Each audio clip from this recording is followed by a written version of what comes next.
there are so many reasons why I got into teaching. One of the best things is the light bulb moment. When you see a pupil suddenly understand something, that's really, really special. Every child is so full of potential, and the thing that makes me proudest to be a teacher is seeing them realise what they are capable of. I don't think any other job can give you the same satisfaction. That's why I chose to teach. You could get £26,000 tax-free to train. Search, apply to teach. Selected subjects only, subject to eligibility. Gamertag Radio presents E3 2016 coverage. Hosts Danny Pena, Paris Lilly, and Peter Toledo are direct from the convention center floor. That daily interview, roundtable discussion, all the latest gaming coverage, developer interview, the latest news from the crew. A Gamertag Radio exclusive. E3 is one of the biggest events for Gamertag Radio, and you don't want to miss this. Here we go. E3 2016 coverage starts now. So we're live here, E3 2016, and we just finished watching the Paris show. Paris, how was the show? How was the show? Seriously, this Xbox press conference was all you, man. This is all you. I mean, we joke about Miss Leo and all that crazy stuff, but this is exactly what I wanted them to do. Xbox Anywhere is the whole UWP initiative. They're making Windows 10 is one platform. The games work on Xbox One. They work on Windows 10. Yes. Cross-play, synchronize Xbox Live, all your saves, doesn't matter. You get a digital copy one time. You can play it on either Windows 10 or on Xbox console. It's perfect. It's what I wanted. When they jumped out with Gears 4, I pumped my fist. I was like, yes. And I stood up, And that was one of the games, and then they started announcing more games. And that's it. All the first party games that we're going to see. All the first party games from here on out are going to be Xbox Anywhere. I mean, overall, because we've been now going to all the press conferences maybe 2006. Yeah. From Xbox. What you rate? Like you rate this 1 through 10? I mean, there's been bigger wow moments, I think. Just like, oh, no one saw this coming. Amazing. I mean, a lot of stuff we kind of knew was coming, but it was nice to get that confirmation of, yep, this is what they're doing. Yes. This is the vision for Xbox moving forward as far as on the gaming side. And I'm truly happy. As salty and as grumpy as I am on the podcast, I'm actually excited about the direction that Xbox is going right now. I really am. And any games that got your attention so far? I like Gears 4. I mean, and like I said, Sea of Thieves was something that... CD Projekt Red. Yeah. Oh, well, I was going to get to that. Yes. To me, that was my old faint moment. You look on Twitter, I had the faint gift because it's what I wanted. It's coming to Xbox, it's PC, PlayStation 4, but a multiplayer Gwent game and it has crossplay. Yes. Oh my God. Official. I'm so in on that. Yeah. Now, let's get deeper, man, with this whole Scorpio, man. Wow.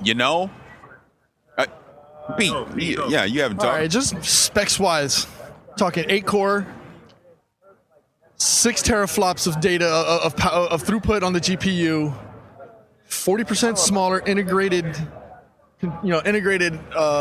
power supply, and I'm curious what the price point is going to be. $399. Think so? They're not going above that, in my opinion. I mean, that's anything above that. I think Major is Nelson. Hey, how you doing? Oh, look, we got whoa! It's the big show. It's the big show. What's going on, man? What are you guys doing? Just chilling? Yeah, you want to Yeah, What are we we're talking podcasting. about? We're talking about Xbox Anywhere. We're talking about How's this Scorpio. Do I hold the mic down here? Yes. Yeah, all right. I'll be that guy. What'd you guys think of the show? Oh, I loved it. Yeah. That Xbox Anywhere, it's absolutely where I wanted you guys to go, the direction. We're that Jeff, I mean, the whole team, Phil on down, we all listen to the community. And, people forget that all these great ideas, we want to do them. We just can't get to them fast enough because it's a massive system involved in all the games. So, yeah, we're getting there. We got some really good stuff, and we're really happy with this week. And I got to say, kind of going back from Scorpio, but just the announcement of the Xbox One S. Yeah. I mean, the fact that you're going 4K video streaming. You're going to love this guy. Yeah. I don't have it with me. I've been testing it at home for the past 4 or 5 months, and it's smaller, it's quieter, what you didn't see. Here's exclusive. The button on the front is actually a physical button. It's not capacitive. So you'll touch. So instead of just brushing it by to turn out, you press it and it turns on. Innovation. So, but yeah, we're really excited. I'm doing an unboxing on Jeff Keighley's show later today, I think at 3 or 4 o'clock. So I'll have the whole thing and have the console, the controller, and the whole routine. Very nice. Tell us about Scorpio, Project Scorpio. Well, you saw. All we can say is what we got there. We needed to announce it now because it seems like recently there's just been a lot of leaks and everything. Not just us, but the industry as a whole. Yeah. So it's like, let's just get out of it, own it. Let's tell people here's what's going on, and that way developers can start developing and really just creating a really great experience for gamers. Phil wants this to be the most powerful console ever. Very nice. We're excited about it. What game excited you the most? I love seeing my Dead Rising 4. Didn't you love the snow in there? That stuff that came down as snow. I know you're from Florida. So originally from New York. That's right. But yeah, so Dead Rising 4, I'm really excited about that. Below, from Cappy, Below. Phil was actually playing it last week in his conference room. He and I were playing it for a little while. So that, just every single one there. I played Battlefield yesterday. I'm sure you saw that. I was playing Battlefield 1 with Snoop Dogg. That was messed up. That's his homie. That's messed up. It was messed up. But yeah, you just go through the whole list, and it's just all these great games. We got Recore coming, of course, Gears of War. Now, Gears of War is going to be, I'm sure people forget, but if you go back to the beginning of the show, that's going to be an HDR on Xbox One S. So if you have the TV and you have it's going to be delightful. It's going to be delightful. I'm excited. So you guys all down with the HDR thing? Oh, 100%. Okay. I already have a 4K TV. So is it HDR? It does. Yes. Yeah, it's funny because I just got a 4K TV about 2 years ago, and I told my wife the other day, we got to upgrade. It's like, what? No. This one's perfectly fine. Not really. So. Now, one thing before you take off, because you're a very busy man. Yeah. What is your custom Xbox wireless controller going to look like? So I'm going to show it to you. I actually have it with me, but I don't have it with me right now. I built one, so it's actually Syracuse orange blue and blue and orange. So that's my Syracuse one, and then I built one for my wife, which I think I've got. Do I have it in here? If you guys want to see it, here. So just hold on. I took some pictures of it before. That's Phil's green room. But yeah, we're really excited about that controller program. So this is the one I built for my wife. You can see it's kind of blue. Can you see that? It's actually just blue and white. So like a Tiffany box. Oh, yeah. The ladies like a Tiffany box. So Very nice. Yeah, it's really cool. So we're really excited about that program. So you can do all sorts of stuff. So what did you think of the Xbox One S controller? Did you pick up on that with some of the changes? Yeah. Bluetooth, there you go. Yeah. Yeah, you got it. He started screaming Bluetooth. Yeah, so you'll be able to use it with whatever Bluetooth device you want. I had it paired up to my Surface a couple weeks ago, playing around with it, and it was a lot of fun. So living the wireless dream. So there you go. All right, guys, I got to run. It's always a pleasure to see you guys. Thank you for letting me barge in on your stuff. We'll see you at the show floor tomorrow, right? Absolutely. All right, guys. Oh, tonight's showcase. All right, well, we'll see you tonight. We'll see you tomorrow. All right, we'll talk to you later. Bye-bye, guys. All right, thank you. Thanks, guys. Larry, We met yesterday. Let's keep it going. Thanks a lot, Larry. That was awesome. Yeah, absolutely. So, just going off of what Major Nelson was talking about, let's get back to the Scorpio talk. Again, your impressions on that. Like I'm interviewing you. What the frick? Let's go. No, I think it's very exciting that now the high-end console devotees have an opportunity to get a device that'll play their games on the 4K level. So now people who don't want, I hate to call you out on this one, Danny, but someone like Danny who doesn't want to go through the buying new RAM and buying a new chip or getting the newest, latest GPU, he's got an opportunity now to join that 4K gaming environment without having to go all in. Well, here now, and like you said with price, if $399 is the number, getting the Scorpio and a 4K capable TV, you're still going to be at or below what the overall cost is on a 4K gaming rig. So for some, actually for a larger contingent of people, it may actually be the better financial opportunity for them as opposed to going all in on a massive gaming rig. I'm going to say something really crazy right now. Uh-oh. You're hearing it. Uh-oh. What, like Larry said, exclusive. Yeah. If you look at the specs of that Scorpio compared to my current rig, even with a 1080 in it, it beats it.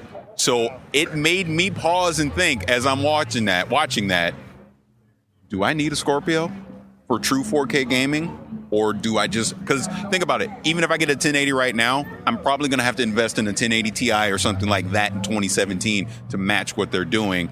And the cost of a 1080 Ti is the damn Scorpio. There it is. So it makes you think. It makes me pause. But again, this is what it goes back to. We've been talking about on the podcast for weeks now. choice. We have choice. Danny, 3 SKU. You get what you want. I get what I want. Well, actually 4 if you count PC. You count can't PC, count that's 4, guys. 4. I'm confident with this. But it's good. But your thoughts on all this? Now because originally I was like, I don't care much about the whole 4K stuff, but I mean, if gaming's going to go to that now, I think I need to step up my game now and buy a 4K TV. And yes, you do. But I have time. I have a year to think about it.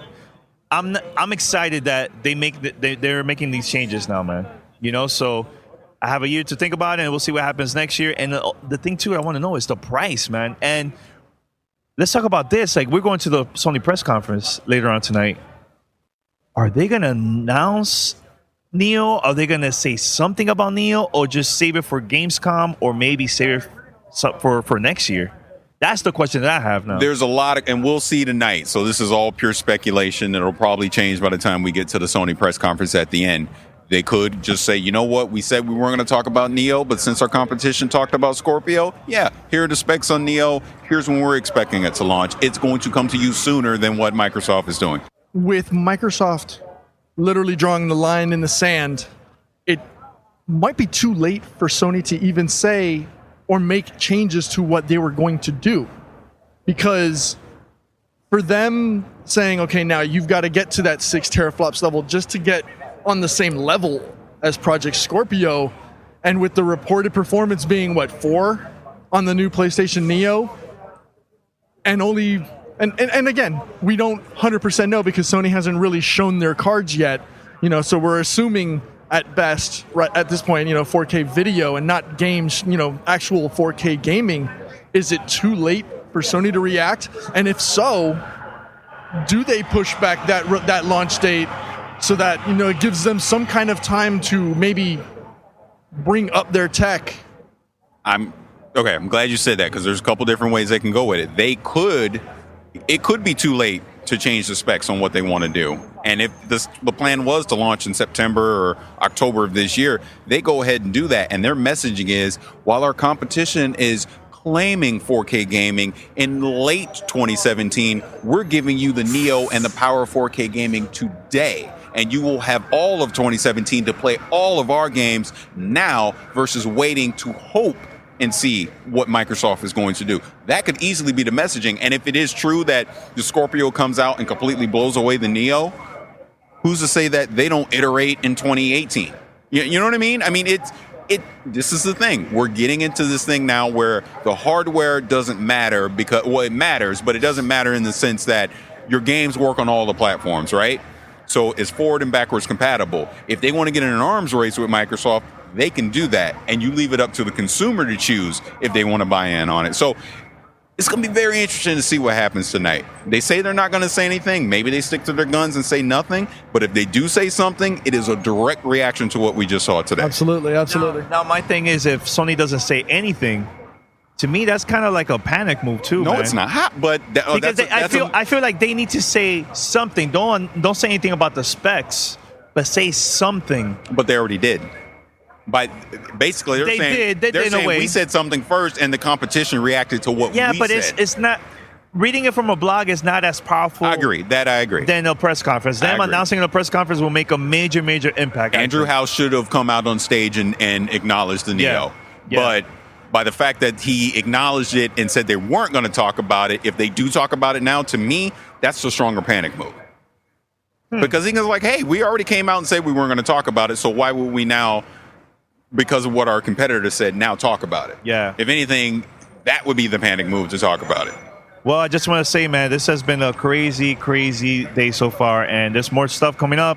There's the PC gaming press conference coming up too. We're going to watch that. Ubisoft. Yep. And then later on tonight, Sony. What are you guys expecting for the Sony press conference? Very quick. God of War.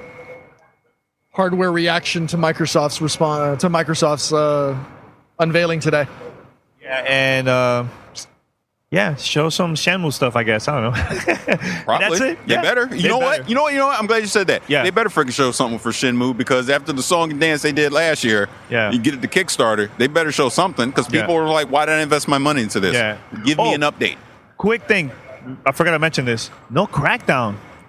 No Miss Crackdown. Leo told you, boy. Crackdown's coming next year. I told you. I had this feeling we weren't hearing anything about this game leading up to E3, which really made me think it's delayed. Yeah. 2017. Now, at the very end, in the scroll of games, it was in there, but it is apparent it's not coming for 2016. You know what I think? I have a feeling it also has to do with Xbox Live Anywhere. Xbox Anywhere. Well, yeah, it's going to be a Windows 10 and Xbox, of course. Why wouldn't it? Yeah. Do you think it was because of that? But if they just simply needed more time for that, I kind of think they would have came out and said it. The fact that it didn't even get a mention today, there's an overhaul happening, and it's probably going to be mid-spring 2017, maybe even summer 2017. Yeah. And still no Phantom Dust. So, anyways. Oh, and no Battletoads. And no Banjo. Still waiting. Yeah. It's coming. They need to promote Sea of Thieves first. Yeah. Yeah. Tekken 7. Oh. How have we not talked about Tekken Pete, let's talk about that. 7. Let's talk about that. Tekken. So, 'Cause you're a huge Tekken guy. Yes, I'm more of a Tekken fan than a Street Fighter fan. Yes. And seeing Heihachi come in fighting Akuma, I was like, for a second, I was jumping in my chair. For a second, I was like, is this exclusive? This is like for all the comps? Because, the whole Capcom and Street Fighter was PlayStation, so, okay. But that was cool that they're giving away one of the older games. Yeah, they're giving Tekken Tournament for free right now to anybody who wants it in preparation. That's hype. I'm so hyped about that. I actually had goosebumps during that. Nice. Nice. Obviously, Recore is just going to be there. I think that's going to be their next big one. I actually think it's going to be much bigger than Sea of Thieves. I'm not impressed with Sea of Thieves whatsoever. I'm liking it. I think it's a lot. It looks fun, man. And there's a lot of stuff that we don't know yet about the game, like the missions and stuff that you could discover, different islands and stuff. So, but it's cool. I see the potential of this being really, really fun, man. I see a big community that's going to be playing this for sure. No, absolutely. That Minecraft looked interesting with the whole Realms packs, add-ons, and everything that is coming out for that. And played anywhere, mobile phone, tablet. Anywhere.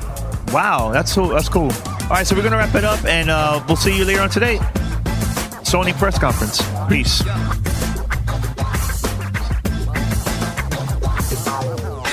Thanks for listening to Gamertag Radio. Be sure to like us on Facebook and follow us on Twitter.